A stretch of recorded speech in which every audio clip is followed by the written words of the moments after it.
Këto ambiente janë vendi ideal që këto baktere me gjetë pacientin arshëm. Çdo ditë udhtoj prej Prishtinës në fushë Kosovë me trafik urban. Qaç shumë njerëz që hypin ta sa frymësoj me marrë shlirë. Qysh guxojnë me mush kaq shumë autobusin, a e din këta njerëz sa infeksioni mund mu shpërnda?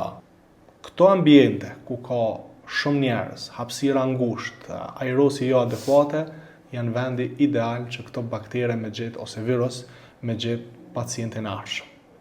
Prandaj të ekspozuarit në trafiqe urbane ku janë të mbipopulluara me udhëtar, janë gjithashtu një prej burimeve të infeksionit.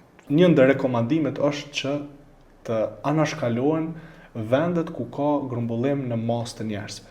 Ose në rast se e ke patjetër të gjejmë metoda të parandalimit, qoftë përmes maskës, qoftë përmes në momentin që del prej autobusit, pastrimi i duarve, pastrimi i hundëve me tërësirë fiziologjike, janë disa spreja që shumë njerëz sot për fat mirë po i përdorin, sepse aty zhvillohet virusi.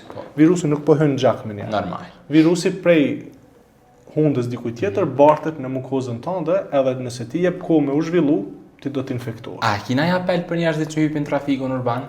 Kështu një fjali që kishëm ja u thonë? Po, nëse e tham qatë fjalin që po du, a i kish thonë, mërë zotëri edhe unë po kam qef me pas kerë, si ti po s'kam.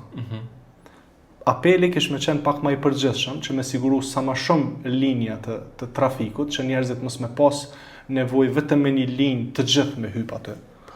Në këto mujt e dimrit, i keni jaknet me shumë gjepa, mrena një alkohol, 75%, një tërësirë fiziologjike me i pastru hundët, sa herë të ekspozoheni një virusi, shkoni pastroni duar, mos hezitoni kur të shtini, zakonisht mos e bëni këtë formë të shtitjes, po shfrytëzoni mjetet më të lakta, për shembull këndin e krahut ose diçka, sepse kërkan nuk e përshëndet me kënd krahu, por kretëve u jep dorë.